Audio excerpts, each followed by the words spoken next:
என்னதான் இட்லிக்கு விதவிதமாக சாம்பார் குருமா சட்னி அப்படின்னு வச்சாலும் நம்ம கையேந்தி பவனில் வைக்கிற சட்னிக்கு ஈடாகுமா சொல்லுங்கள். கையேந்தி பவன் க்ரீன் சட்னி தாங்க. எப்படி அரைக்கலாம் இன்றைக்கி நம்ம வீடியோவில் பார்க்க போகிறோம். ஹலோ ஃப்ரெண்ட்ஸ், வணக்கம். நான் உங்கள் தோழி. Welcome to AK special. வீடியோக்குள்ளே போகிறதுக்குள்ளே என் சேனலை சப்ஸ்கிரைப் பண்ணிக்கோங்க. அப்படியே பக்கத்தில் இருக்க பெல் ஐக்கானே கிளிக் பண்ணிக்கோங்க. இப்போ வாங்க வீடியோக்குள்ளே போகலாம். சட்னி செய்கிறதுக்காக பெரிய வெங்காயம், பச்சை மிளகாய், ஒரு பொடி அளவுக்கு புதினா, ஒரு 3 தக்காளி பழமாக, அதுக்கப்புறம் கொஞ்சமாக தேங்காய் துருள், இது எல்லாத்தையுமே ரெடி பண்ணி வச்சுருக்கேன். இப்போ சட்னி செய்ய ஆரம்பிச்சிடலாம் வாங்க.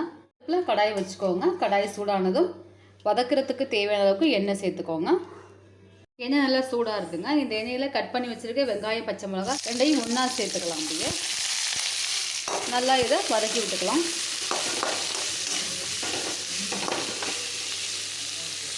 இந்த சட்னிக்கு தேவையான கல் உப்பை இப்போவே சேர்த்துக்கலாம். சேர்த்து நல்லா கலந்து விடுங்க.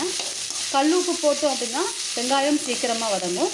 வெங்காயம் ரொம்ப கருக விடக்கூடாதுங்க. வெங்காயத்தை ரொம்ப கருக விடக்கூடாது, ஏன்னா கருகி போயிட்டு அப்படின்னா கசக்கும். கண்ணாடி பதம் வர அளவுக்கு வதக்கினாலே போதும்.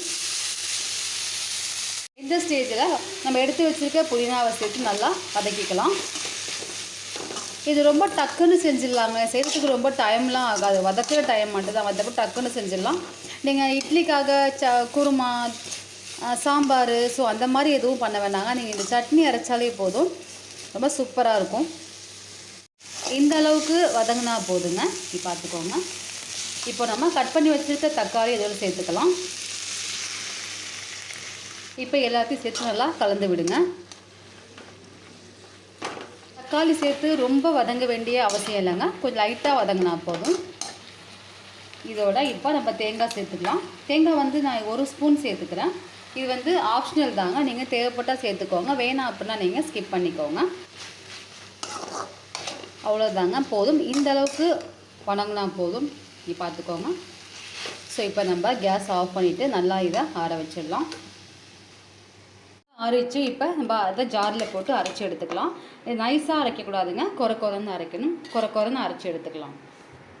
சட்னி அரைக்க தண்ணி ரொம்ப சேர்க்க வேணாங்க. சட்னி வதக்கின பாத்திரத்தை லைட்டாக கழுவி தண்ணி விட்டால் போதுங்க. இந்த அளவுக்கு தண்ணி விட்டால் போதும். இதை மட்டும் மிக்சியில் சேர்த்துக்கலாம். இதை மட்டும் விட்டு சட்னியை அரைச்சிக்கலாம். அரைச்சதுக்கப்புறம் எவ்வளோ தண்ணி வேணுமோ அவ்வளோ நம்ம சேர்த்துக்கலாம். அவ்வளோதாங்க, அரைச்சாச்சு. இப்போ அதை வேறு பாத்திரத்துக்கு மாற்றிடலாம். பாருங்கள் எவ்வளோ சூப்பராக இருக்குது பாருங்கள்.